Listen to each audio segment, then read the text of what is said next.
അപ്പൊ ഇതൊരു മൾട്ടിപർപ്പസ് ആയിട്ടുള്ള ഒരു സംഭവമാണ്. ബോയ്സിനൊക്കെ നന്നായിട്ട് ഹെൽപ്ഫുൾ ആയിരിക്കും. ഇതൊരു സിറം പോലെ യൂസ് ചെയ്യാം, ഓയിലിന് പകരമായിട്ട് യൂസ് ചെയ്യാം. പിന്നെ എവിടെയെങ്കിലും പോകുമ്പോഴത്തേക്ക് മുടി ഭയങ്കര ഫ്രിസി ആയിട്ടിരിക്കുകയാണെങ്കിൽ അത് സെറ്റ് ചെയ്യാൻ വേണ്ടിയിട്ടൊക്കെ യൂസ് ചെയ്യാം.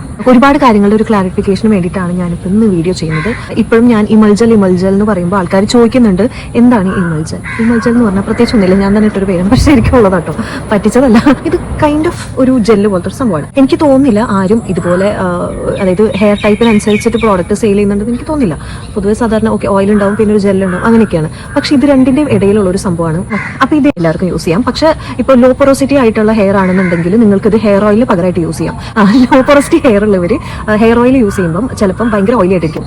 അപ്പോൾ അങ്ങനെയുള്ളവർക്ക് ഹെയർ ഓയിലിന് പകരമായിട്ട് യൂസ് ചെയ്യാം. പിന്നെ അതുപോലെ ഡാൻഡ്രഫ് ഉള്ളവർക്കും ഹെയർ ഓയിലിന് പകരമായിട്ട് യൂസ് ചെയ്യാം. ഇനി ഹൈ പൊറോസിറ്റി ഹെയർ ആണ്, അതായത് എത്ര ഓയിൽ അപ്ലൈ ചെയ്ത് കഴിഞ്ഞാലും ഡ്രൈ ആയിട്ട് നിൽക്കും. അപ്പൊ അങ്ങനെയുള്ളവർ ഭയങ്കര എക്സ്ട്രീംലി ചുരുണ്ട മുടിയുള്ളവർക്ക് ഹെയർ ഓയിൽ യൂസ് ചെയ്യുമ്പോൾ എന്നാൽ എപ്പോഴും ഹെയർ ഓയിൽ യൂസ് ചെയ്യാൻ പറ്റില്ല. അപ്പൊ അതിന്റെ കൂടെ നിങ്ങൾക്ക് ഇതൊരു സിറം പോലെ അല്ലെങ്കിൽ ഫ്രിസിനസ് ഒക്കെ കുറയ്ക്കാൻ വേണ്ടിയിട്ടൊക്കെ യൂസ് ചെയ്യാം.